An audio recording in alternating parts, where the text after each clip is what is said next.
Okay. So, welcome to another episode of the School of Noble Thought show today. Mm. And today we have as guest uh, Servander Kaur, a serial entrepreneur, successful human being, successful mother, and a grandmother to three lovely kids. She's a third generation Malaysian British. She started her journey in UK working as a nurse and subsequently as an administrator in a hospital. She worked as a nurse for few years until she was diagnosed sadly with rheumatoid arthritis, aftermaths of which led her to the company Forever, a healthcare networking network marketing company dealing in production and marketing of organic Vera health products globally. The company gave her the opportunity to start with a well self-sustained networking business along with the positive effects they had on her health in treating the arthritis she was suffering from at that point of time. As she says, that in spite of voices of discouragement from the family and friends, she followed her own instinct and put her heart and soul into the business. She did not know anything about MLM at that point of time or aloe vera at the time, and but just followed the passion of entrepreneurship that was deep dug into her and inbuilt, and which she while she was taking care of her personal health issues. So fast forward few decades later today, she has a successful business in several countries running at its own pace, self-regulated. She has traveled around the world and driven uh, best of the cars, as she proudly says, and all thanks to her entrepreneurship with Forever.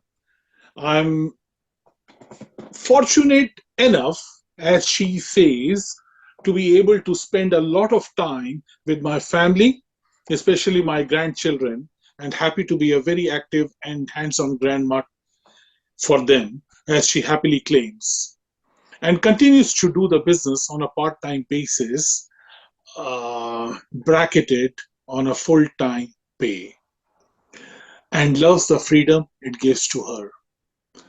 Not withholding any more, please enjoy my talk with Mrs. Sarvinder Kaur. Hello, Sarvinder. Welcome to the School of Noble Thought show. How are you today? Hi, Darpan. Yeah, I'm very good. Thank you. Nice to be talking to you. Pleasure is all mine, Sarvinder, and it has been ongoing, on and off, rechange of schedules with you.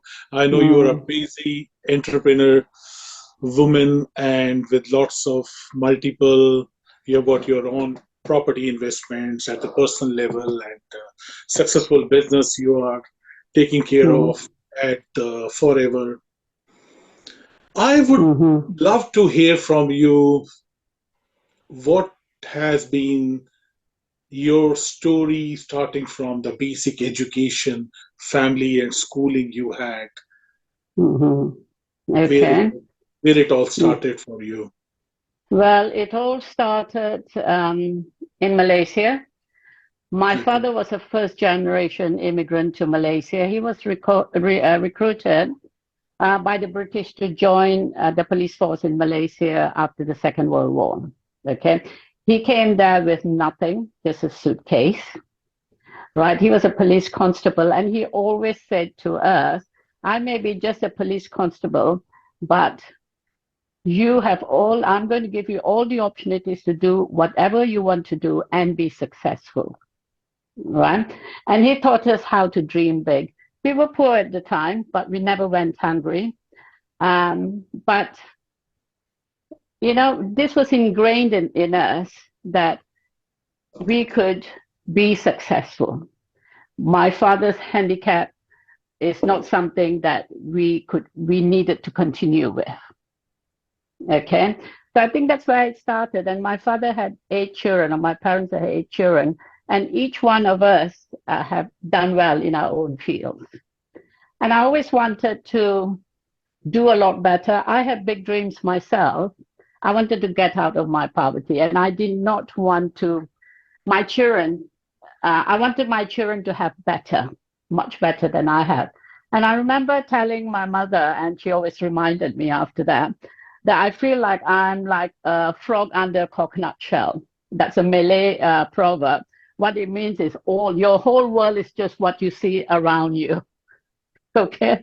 And she always reminded me whenever I met her again that about what I used to say, and now I've traveled the world. Right.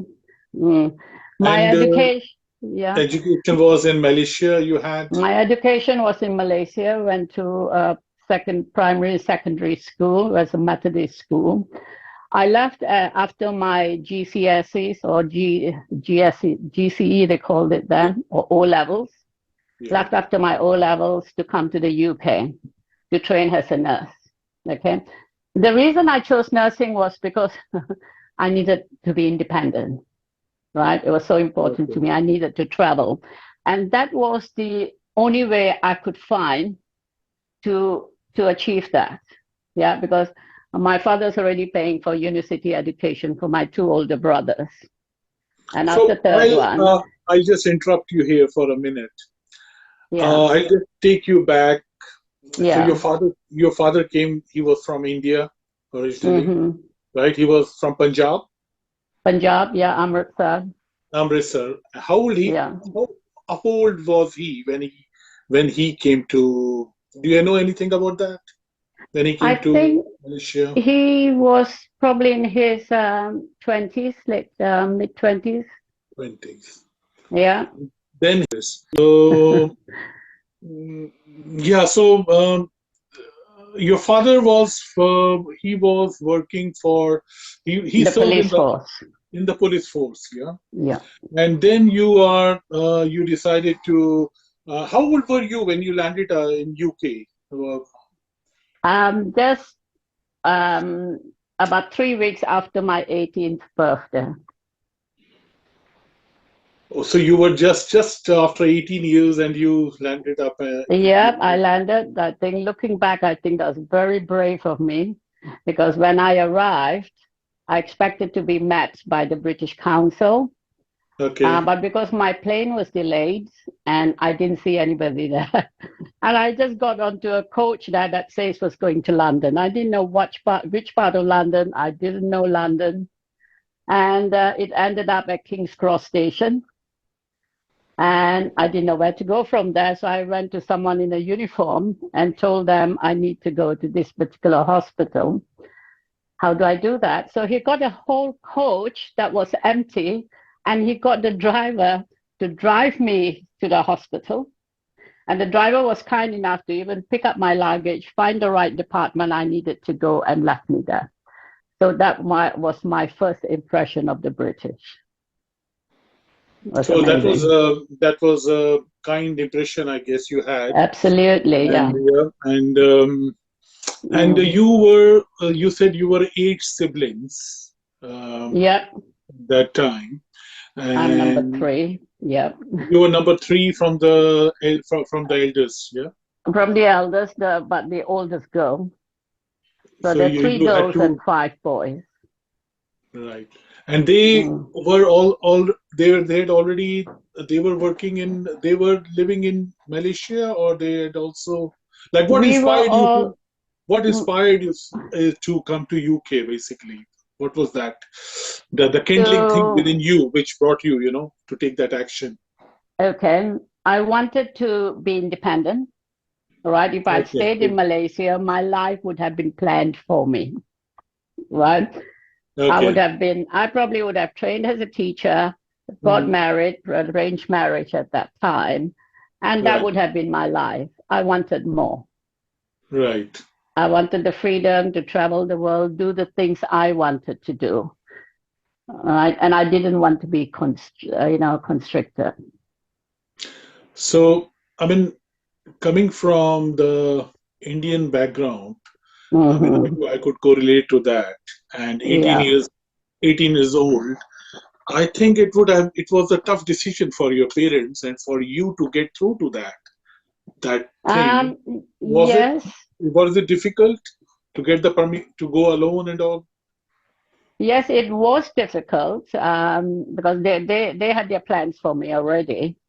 And I was insistent. I kept applying until I got a place in London. And eventually, my father had a good friend who was a JP. I went to him for advice, and he said, "Why UK? Go to no, sorry. Initially, let me go back. Initially, I was applying to Australia. Okay. All right. So I was applying to Australia, and I had Mhm. everything. I was all set to go except sit for my English exam. No, I had sat for my English examination. Sorry, this is going back like 50 years. Sat my English examination. Just had to book my tickets. And my father went off to see his friend who's a JP, and he advised him. He said, "Why Australia? Go to the UK. At least if she's going to meet anybody, she'll meet an Indian.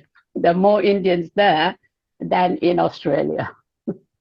So Okay. eventually, I had another schoolmate who was also traveling. So her father and my father got together and said, let them apply to the same place. So Mhm. that's how eventually I managed to come to the UK. Okay. And Yeah. your sibling, all sister brothers was in Malaysia at that time? No, my eldest brother was at that time studying in India. He was studying agricultural science. And Okay. my second brother, he was studying geology in Malaysia. So you Right. were one of the leading, like the spirit of the family, which took that bold Hmm. decision and just took the leap to go out by yourself and Yeah. Yes, yeah, I was. and take up the world on your own. Yeah. And when I first arrived at that time, there was a postal strike as well. You know, we didn't have telephones at that time. And for me to make a phone call abroad, I needed to find a post office, pay the money first, and then make my call. So there are no letters coming in. And I couldn't send any letters out to say I've arrived safely. So it was a very tense time for my parents. The postal When I service was not working at that time, or that what? that was a strike. That was a major It was strike for strike. about at least it lasted at least a month. Okay, I thought the That was strikes in have been. January. That This was is in something which happens January. now only, but they used It to happen happened, then. and that was in January 1971. That's a long time 71. ago. Okay, so that Yeah. pacifies little bit that we had strikes at that time also. Yes, we And did. it's not something the byproduct of Mm, the modern yeah. economy. Yeah. Okay, so then you started your journey as a nurse. I mean, Hmm. you. So it was which hospital would you like to? I mean, if you're most welcome not to share it if you don't want Well, to. I went to Whittington Hospital in North London. It's a Okay, really old brick hospital, all grey. You know, when I arrived in London 71, everything was grey because yeah, of all the smoke from the chimneys. right. Buildings are grey, and I think it was for the Queen's Silver Jubilee. That's when they decided to clean all the buildings in London. So what you see now was nothing like when I first arrived. It was Yeah. it was totally Everything different. was grey. I mean, I arrived in January, middle of winter. And, you know, coming from a country where the sun was always shining, everybody wore bright colored clothes. Came here, everyone had black coats, very dark colored clothes, especially in winter. And it got quite depressing in the beginning. Yeah, I Right. miss all that color and the food and the sunshine. I know it must be a Mm, devastating experience coming from Asia yeah, to a cold yeah, weather climate. Totally. yeah. And another thing was, I was brought up a vegetarian, right? Well, you were a In vegetarian 19, at that time. vegetarian 1971 in England, being a vegetarian was almost unheard of. They Is would it? tell me I'm going to get sick, I need to eat some meat, and I couldn't go in the hospital canteen. All I could eat was chips and beans or something like that. Yeah. Yeah. Now you have And lots of options for that. now it's completely different world. And Mm, are you still a vegetarian? I am, yeah.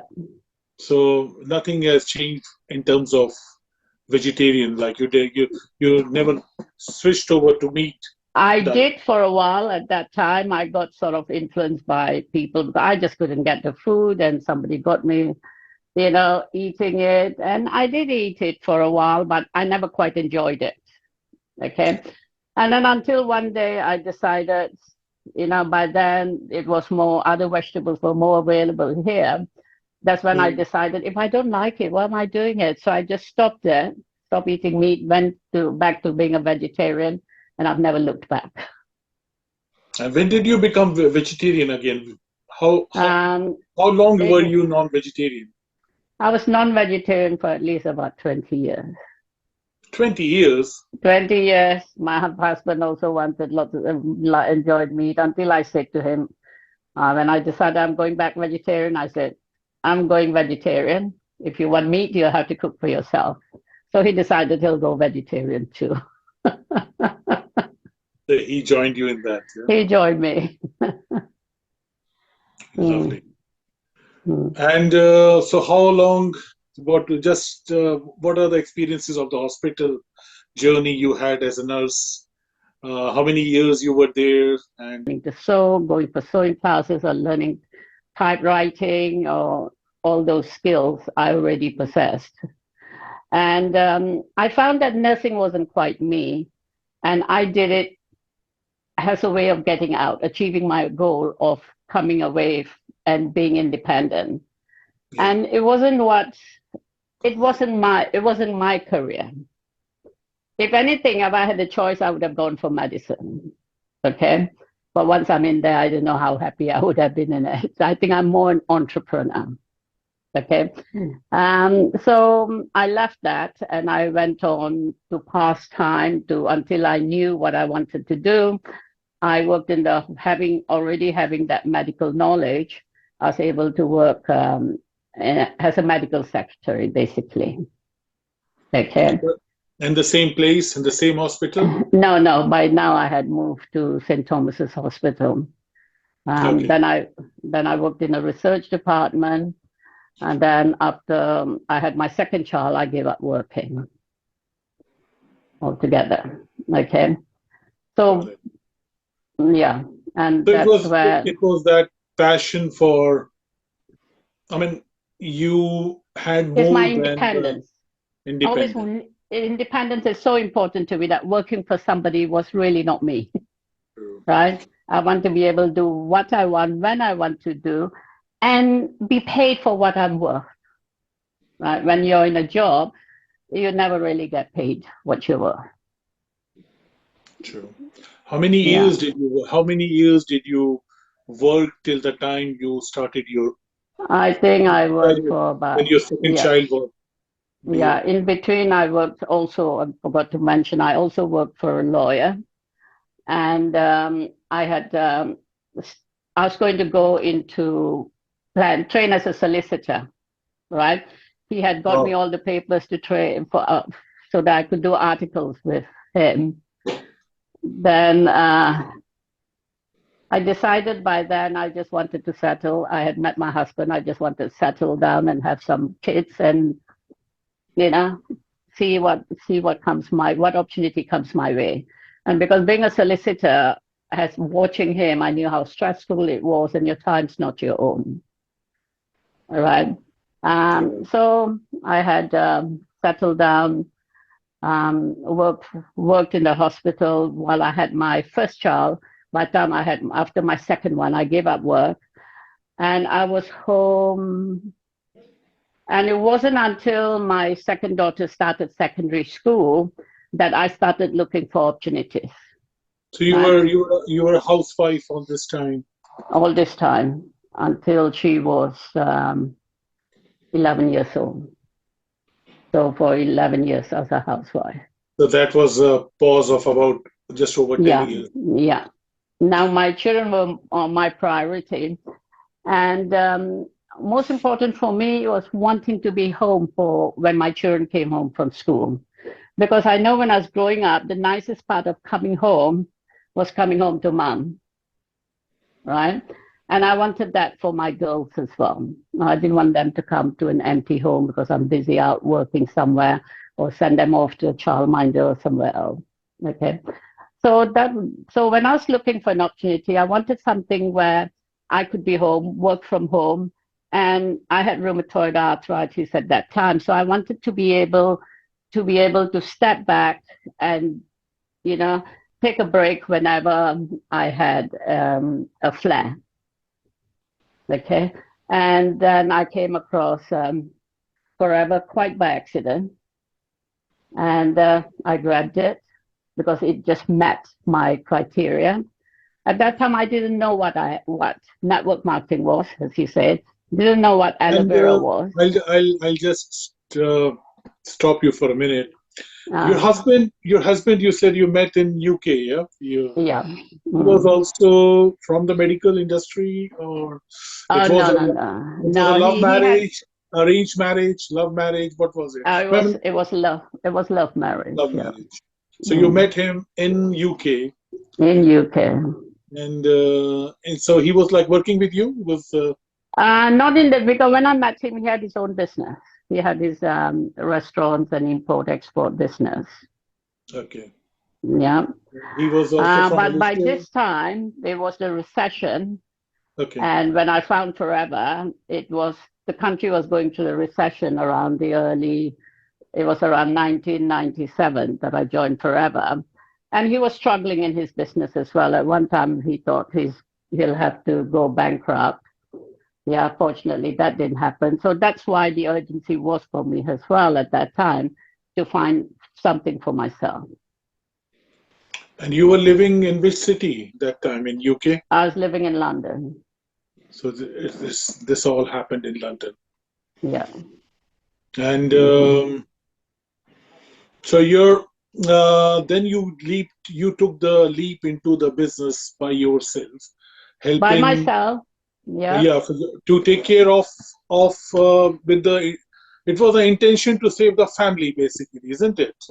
To save the family, yeah, to pay the bills and not compromise, the time I need to spend with my family, right? So I found that in Forever. Um, yes, that, um, carry on. What was the question? No, I'm just thinking like okay, so your husband is going through that. I can understand that there can be crisis in the businesses. Yeah, Person is yeah, doing yeah, for many many years, and you yeah, as an but yeah, entrepreneurial wife, I would put it like that, that you yeah, had that thing, and you just came forward, and you had yeah. two daughters at that time. I had two daughters at that time. Yeah, So you just took the yeah. decision that I have to do it, I either have to way, do something.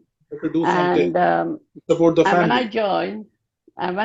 when I came home with our starter pack, well, my husband saw it. Said, "What is this?"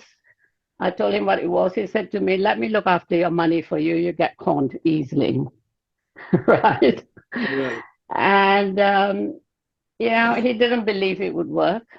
Hmm. Neither did my family. One of my brothers said to me, "It's a con. Don't touch it." Another brother said to me, he's got a friend called John, and he was in another network marketing company. He said, whenever we go to a pub and we see John there, we quickly creep out of the pub and go to the next one because all he talks about is his network marketing company and his products. He That said, was you yeah. lose your friends. Yeah, my older brother said to me, you lose your friends. Don't join it. And my sister thought I had joined a cult, and she was really worried about me. So Yeah. that's so your sister joined you also from Malaysia. No, my sister was here at that time. Oh, she was She's already here. here. Okay. Yeah, she's here in the UK. When she saw me doing this and being so engrossed and, completely, into it, she thought it Yeah. was a cult because she hadn't seen me so Yeah, I mean, passionate yeah, about that's the something first before. impression. Many people they think, network marketing or MLM, Mm, because there have been so many, bad uh, experience. yeah, not scams and all have been there in There the are. Lots So of them. general conception goes under that. You go under Yeah. the general perception Mm. that every Yeah. company is like that, but Yeah. that's not the case usually, Yeah. which you Yeah. see. And That's always been there. Even when I first joined the business in 1997, yeah, um, there were companies that gave network marketing a very bad impression. So people put all companies under the same umbrella. true. Okay. And also a lot of companies have come and gone. They're here 2, 3 years, 7 years, and then they've gone. Very often they haven't got enough finance behind them when they start to grow. Or Yeah, maybe their products weren't good enough because we grow through recommending products. Okay. true. And if your products are not good, people are going to stop recommending it, and that's the end of that company. Okay. True. Forever, because we've got aloe vera, it, and we're the largest producers of aloe vera. So nobody Okay. can really compete in purity as Hmm. well as the quantity. So Yeah. what was the year? What was the year when you started? You said 1997. You started with for. 1997. Do you I remember can the date? remember I remember the exact date. I put in my first order on the 13th of March 1997. It was a very 13th of important March, day. 1997. Yeah.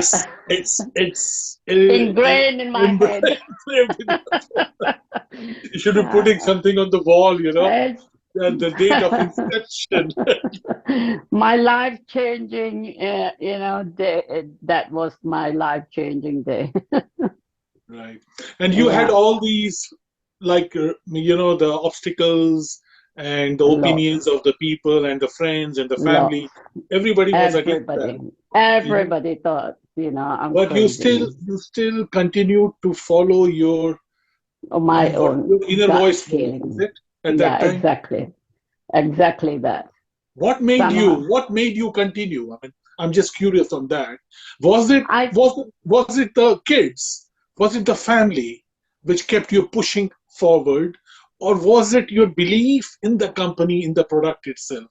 What was the thing that kept you, when everybody is saying no, no, no around you? And I can very much correlate to that, Servander, because I being an Indian origin person also, I know how the families can create a huge influence on your, mm, yeah, on your individual's mind in mm, our culture. So there has to be something which was pushing you at that time to move forward and forward, mhm. not listening to anything. Yeah, I think for one thing, I'm quite stubborn. Right, Another thing is I needed to prove even to myself that I can be successful. Because until now, I just sort of gone along and not achieved much for myself. And I needed that. right. Okay. And I believed in the products because it was beginning to help my health. Okay. I had more energy. Because of the more energy, I could go out and do forever, you know, much better. I had more time, more energy to focus on it. And I just needed to prove all these people wrong because they've always said no, no, no to me. So I thought, okay, let me show them I can do Prove it. them wrong, yeah. Yeah, Prove them wrong. And you yeah. said that you had arthritis at that time. I So had you rheumatoid arthritis. had In arthritis. fact, yeah. In fact, when I first started, I've had it for 11 years. And in that 11 years, I've tried acupuncture, I tried homeopathy, I've tried change of diet, and I even went for faith healing. Okay, because my doctor had said to me at that time that it's possible I could be in a wheelchair in the future. Yeah, so I got pretty desperate to try and find a cure, and at some point I had come to terms with the fact that I will be in a wheelchair, and I thought, okay, if I'm going to be in a wheelchair, I need to have enough money so I can have an electric wheelchair and not be dependent on anybody. So that independence has always been pretty, strong there. Right. Yeah. And And then, yeah, yeah, carry on. sorry. Yeah, Yeah, go you ahead. carry on. No, no, go ahead, please. Yeah. And I forgot what I was going to say. Yeah, you're saying about the wheelchair. You wanted electric wheelchair, Yeah. and yeah, Yeah, and that knowing that the aloe vera has helped me, gave me that belief to go out and talk to people, and I was able to talk from my heart, right? In this business, you don't have to be a salesperson. You just need to build up a belief in the product, and you're not selling. All you're doing is sharing with people and when they see how enthusiastic you are about the Yeah. product and the company, and Yeah. they'll want to know more. So was it what brought in the belief for you? Was it you saw the improvement in your That arthritis? that as well as going off to the meeting and meeting quite a few successful people there who was already earning a good income, right? So I thought if it works for them, there's no reason why it can't work for me. All I had to do is copy what they did.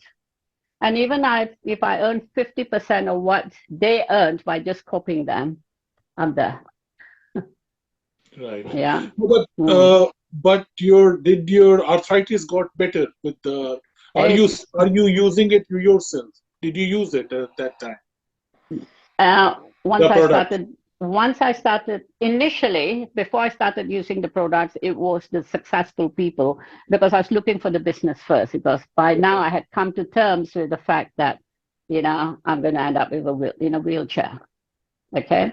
So what got me into the business is because the fact that I was looking for something, went to the meeting, it met, ticked all my boxes. And then I met these successful people who said, they told me how much they're earning, how long they've been doing the business, how they do it. So I decided I'll just follow them.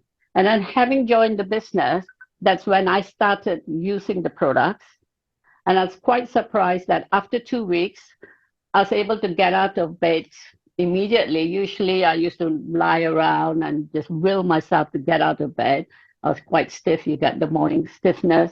Then I would come down just to make a cup of tea. I'm sitting down for a while before I even just go and put the kettle on. That sort of thing. And I found that I was able to just function, get out of bed, go down, make my breakfast, see my girls off school. And I saw the changes coming. And after a while, I found that I had no pain. I had more energy. That took Mhm. about 3 months. Yeah. Yeah. And then I couldn't stop talking about aloe vera. So do you Mm. have any? I mean, you never got to a wheelchair, so that's No, thank God. touch wood for Never. that. And you drive.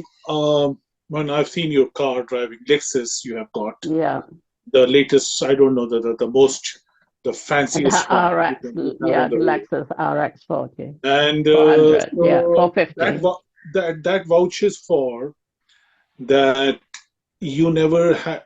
I mean, that all those doctors, presumptions that you would land up into a wheelchair, you proved all Mm, that wrong. mm. Thankful you will attribute it towards forever, is it? Yeah, definitely. So you didn't have any other treatment for your Not problem. after I Any started other forever. treatment was No. In okay. fact, I have not even taken a paracetamol, no painkillers at all, Okay. for the last 27 years. So all thanks to the company. So Yeah, this company has served you in well, in different financially ways, and financially health-wise. and in your life, Health.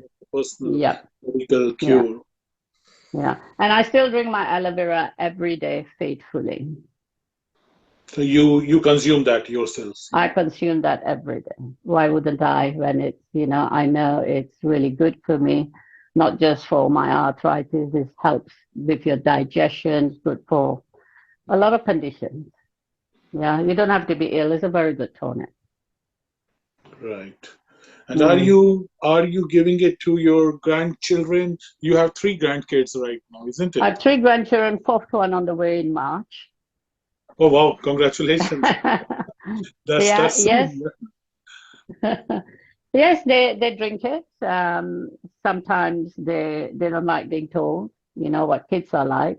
If they'll pick it up, drink it themselves, and you ask them to take regularly. Why should I? But anyway, what I found that they hardly ever take time off school due to illness. They're fit. The grandchildren you are giving them also Yeah, I do. Yeah, the and forever product. we also have some kids supplements for vitamins, multivitamin for children, and so they take that daily, and they're all natural from fruits and vegetables. So I have no hesitation in letting them have that. And now you are based in Southampton in UK. Mm-hmm. And if we take it from the point year 97, and we are in 23, 24 now, just started with Yeah. it. So we are 24 years and 27 years down the road from that time Mm-hmm. to today. Yeah. And you have now investments done into properties around. You Mm-hmm. have two grown up daughters with grandchildren, and Mm-hmm. everybody settled well Yeah. in life. And you have been continuing with this business, which has been supporting you very well. Mm-hmm. And I have seen, I mean, I have seen your influence even when I was in India, and I went to the Forever office in India, and you guided me to that office to have a look at that, how the India works. And it is a huge, huge operations which I found in Forever India. People are really successful, those who are in this business like yourself. So what is that? I mean, there were many, many people there in the meetings. Yeah, I could see in the Mm. trainings there were hundreds of people in Yeah. the Forever office in India. Mm. There has to be something in this network marketing or MLM what makes Mm. some people successful and others fall out. Do you have? I Yeah. mean, is there any recipe for that? Yes, there is, because I find a lot of people they don't they want easy money basically, right? If any business, you've got to work. You've got to put a lot of time and energy initially, the first 2 years at least, to get your business off the ground and get the momentum going. Okay. Okay. I think a lot of them, they probably don't get themselves trained enough. They don't have that enough belief in themselves in network marketing or the aloe vera products. Okay.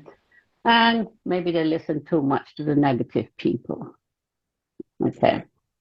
Yeah. And if you're consistent and you're persistent, and if you touch your business every day, even if you've got a full-time job, even if everybody's got a few seconds, a few minutes here and there in their full day, pick up the phone, send some text messages, get in touch with some prospects. Mhm. Okay. Show somebody the products during your coffee break or something like that. Everybody can fit it in their time. So you've got to touch it every day. Right? And treat it as a business. Because if you have a shop, that's how I looked at it when I first joined. No matter how you felt, you have to wake up in the morning, go and open your shop, and Open be shop. there all day, and then come back. So what I used to do is I used to drive my children to school, and then I would have my products and my presenter, because we didn't do Zoom in those days, so I had this paper flip um, presenter, and I would put that in my car. I would have had fixed appointments. I used to go meet people, and then be home for, they're home from school. And then if I needed to go for meetings in the evening, I make sure they settled, done their homework, had their meal, and I used to go off for that. Okay, so So treat it like a business, a serious business. Get yourself trained up. Read books about network marketing to build up your belief in it. right. Mm-hmm. So it's like in a network marketing, basically, what you are saying is that you have to give some time initially for the hard work, Initially, so yeah. that when you get the Mm. after that you start reaping the fruits. Yeah, they Yeah. start before you Mm. get those results. Yeah. The last How much is that time usually in the network marketing arena? You would say from your I vast would experience. say with, at least 2 years. Give Give yourself it to two you. years before you decide it's not working for you. And if you're being consistent and persistent in the 2 years, it will be working for you by then. Okay? People leave too early before they get their business off the ground. Okay? Yeah, that's what I heard in the trainer was speaking in Forever. Also, he Yeah, said people leave so fast. He says yeah, I have had the Honda Civic all my life. mm, Ever since I mean Honda Civic is a pretty expensive car in yeah, terms of in Indian market. yeah, And he said I've never seen back less car than mm, that mm, in my role as a trainer in Forever. So these were his yeah, words. And yeah, that's true. Mm. so I mean I'm You just know, a lot of, I find from my experience, um, when the people go out, I mean, you need to start building a team. And when they talk to people initially and they get the first no, the second no, by the time they get the third no, they say it doesn't work, yeah. right? I would have had at least about 10 no's before I got my first person to join me, right? And then the second one joined pretty quickly. So you've got to keep on going. If you're lucky, you'll get your good people in the beginning. Otherwise, you keep going. You might be the one who's going to be more successful than the person who had a head start. So you can't tell. Just never ever give up. Yes. Hmm. And so those 2 years which are there from the making when you are going through the Hmm. hustle, as I mean, Hmm. as it seems to be from the side, there should be some source of income for those who are doing this hustle. So they have to, I mean, you cannot be just, 2 years. So you got to have Yeah, some income source, of course. Yeah. I some mean, every job or time something. Yeah. absolutely, every time you sell a product, you're going to make a retail profit. So when you first join, most of your income in the beginning, at least the first 6 months to a year, would be from your retail. Okay. And then as you start building your team, you're adding on that income. And as your team becomes more successful, you're going to earn a lot more from your team bonuses than your retail. So it takes time to get that time. And my business has got to that level that 7 years ago, I decided to take a step back a bit. Yeah. And in spite of me not, being focused on it because of personal reasons, my business, my income kept on coming in from around the world because I had got built it up to that level where I now can live on my royalty bonuses. On your passive income. Yeah. Hmm. So is a good network marketer Hmm. is he a good speaker or is a good listener? What would you A say? good listener. I'm a terrible speaker. So it's all about good It's listening. all about, when you're talking to people, people like you to ask them how they are. They like to talk about themselves. And you listen. And when you're listening, it's much easier to bring in the business because you know exactly what they're looking for. True. Yeah. So you need to be a good listener. I mean, I was told you have 2 ears and one mouth for a reason. You listen twice as much as you talk, right? Right. That that's And I'm a that's terrible that's the public speaker. Let me tell you my experience when I first began as a total introvert. I was terrible. And when I had to do my person who introduced me helped me with the first few presentations, and I had to go out and do my own. And the first one I did, my voice was breaking. I was absolutely terrible. And by the time I finished, I thought this lady is going to just get up and go. She's not going to be interested. You know what she said to me? If you can do it, so can I. I'm so bad at it. that was just the Yeah, reward right in front of you. yeah. So, you don't have to be a good speaker. You just, I'm good with the one-to-ones. Yeah, I can talk to my person I am training. I can coach them, help them, hold their hand, achieve their goals. But you put me in front of a crowd on stage and you ask me to speak, I'm tongue-tied. That's my worst nightmare. Okay, Not so you any don't have not to be a not great anymore, public I speaker. guess. Not anymore, I Uh, guess. well, it's still Well, tough. I mean, now I So, think you could speak in front of hundreds and oh thousands, not well. thousands. Do you still feel Well, that? I, Do you feel that I have confidence now? done. I have done that, but I always have this fear I'm going to forget what I'm going to say. I'm going to make a fool of myself. It's not easy.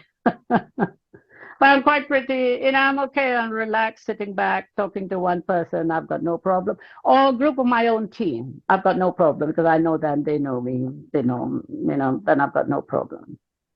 Right. Right. Well, you have done it so many years now and Hmm. successfully, so that has built Yeah. up the confidence, I guess. Oh, yeah. Yeah. It's personal development as well. I always say the side effect of this business is personal development. Whether you want it or not, it's going to happen because you're going out of your comfort zone each time, a little at a time. Before you know it, you've got a long way and you're a completely different person. Yeah. True. Mm. And you have now international teams starting Hmm. from Africa to Asia, including Yeah. India, And in Europe, USA and Europe. Yeah. Mm. and pan UK. You're Yeah. doing it in UK also. Very, I mean, that's Mm. where you originally started. Mm. Are you dealing in? I mean, are you having some teams in US also or I transatlantic? do. You do have Uh, there. I have a team in USA, Canada. Yeah. Mm. That's such a great achievement, Sarvinder. I mean, to Mm. keep hold of on one thing 20, Mm. 25 years, 27 years, and just keep Mm. going. I mean, usually Mm. people they get, you know, as Yeah. you said, your your husband he got bankrupt in his business. He So almost did. He almost did. He managed to. yeah, so he managed to. I mean, Yeah. It prices was were too tough. low. Yeah. But in your And in business, this business, you can't go bankrupt. You can only give up. yeah, you can only give up. And what you have created is basically you're saying that you are Mm. not even if you don't work physically, Yeah. you still have incomes coming in for you. So that Yeah. leverage of 25 years is there. Mm. Yeah. And not only that is willable. I can will my business to my children. So it Good, continues. It doesn't good. go when I die. Like one of my uplines is three generation up. His mother unfortunately passed away about 3 years ago. She was one of the top distributors in the UK. She had a huge, huge income. And her son was 21 when he inherited her, right? Inherited. He So inherited her income. Um, that's a good, yeah. That's yeah. such a And positive thing. he's got his life set up for him. So he's taken over the business. He's doing it now. Yeah. Yeah, so you'll have to so your I think grandchildren will have to be around you and you'll have to select one of them. Oh, one of them's already. She's only 12 and she wants to join now. So she And wants to she join helps it. me out. When I Really? have a stall or something, she's there helping me out. She Yeah. loves it. And she So doesn't you understand why have she a has to. popping candidate for the Yeah. inheritance. She wants to inherit it. I say Yeah, it's mine. She tells me it's going to be my business. that's so cool. That's so good. Uh, Tell me, Survinder, what are the, I mean, for you as a human being, as an entrepreneur, as a mm, networker, successful network marketer, what are the five things, qualities, let's say five, it could be four, could be six, not a problem. But yeah. in general, five is a sweet number. Hmm. Uh, qualities of, as a person, you would keep on top of Hmm. things in your life, Yeah. which you as the Mm, the basics. mm. Yeah, be a doer, not a talker. So just go out and do it instead of, always talking, I'm going to do this or things. Just don't waste your time. Just go and do it. Okay. And as I said earlier, you have to be very consistent. You need to be persistent. Um, Surround yourself with the right people, and touch your business every day. And I think the most important is have a work-life balance as well. It's so easy. It happened to me that when you're so passionate about something, right? And you're achieving goals, you're doing well, and you set your next goal, that success becomes quite addictive.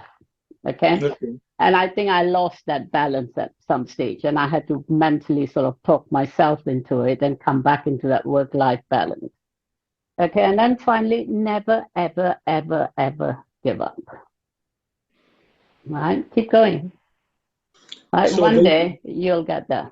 we'll get Mm, there. So mm, these are like the golden gems which we have mm, from you coming out today for mm, any upcoming entrepreneur or the mm, person who is trying to build up something new for him, no matter mm, what stage, what time mm, of his life. So these mm. are something which have to be kept in mind Yeah. and in practice. Mm.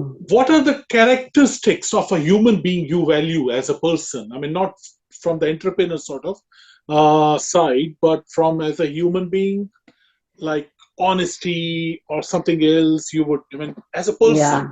which you would put as, on the top of the list.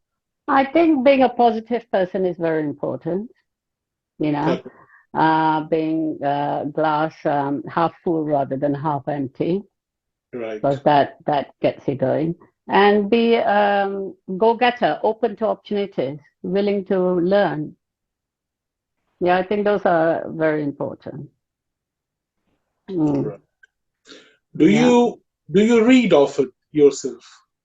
Well, I don't get much time to read these days, but I have in the beginning, what I did was just to keep me motivated. I read, and also I watched videos of successful people training their trainings. Yeah, that helped me through those days where I thought When you are this is feeling not low? working. Yeah, I'm feeling low, and I've had lots of negative responses, and I'm thinking, is this going to work? And that always used to pick me up, the reading and listening to the videos.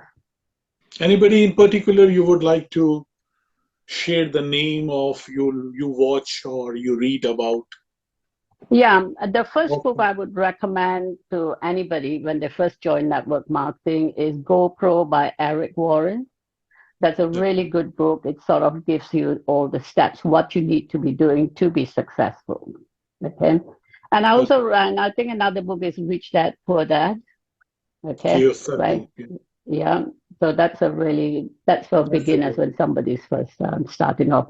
And then there are lots of self-development books and other trainings that you can do. But the company itself, Forever, provides some really excellent trainings.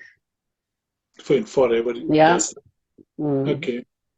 mm, So if Sarvinder, thank you so much for all these sharing these valuable gems mhm. from your experiences, from your life, and to be a successful entrepreneur, Mm. network marketer. Uh, where can we find more about you? Like, is there any website if a person wants to go and look into more about the network marketing and Yeah.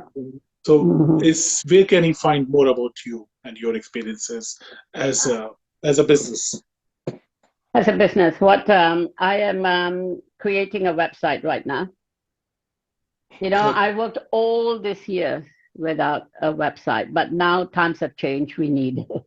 right, Okay. So I'm just creating something right now. So right. I will let you know as soon as I've got that Yeah, so running. do share it with me. I'll put it across Yeah. when this goes live, Yeah. and we'll have the links put up there Okay. for the various presents. And Mm. would you like to share the network marketing for forever to be included in this? Can we Oh, do that? yeah. Oh, Yeah. yes, please. So That's a good somebody wants to idea. join it, so they Yeah. are most Somebody. welcome to do that online. Yeah. Yeah. So we'll put up We all that always. when once this episode goes live Mm-hmm. on the internet. Yeah. Uh, Hmm. if you can Yeah, share and with me, if yeah, anybody's looking for a great opportunity, this is the place to come. I've got enough experience over all these years. I've helped a lot of people be successful and help them achieve their goals. So you'll be coming to the right place. Thank you so much, Servander, for your time today. It has been immense honor and pleasure to have this conversation with you. And I wish you all the success and all the best. Okay, thank you. Okay, thank you for having me. Okay. Take care, Servander. Bye.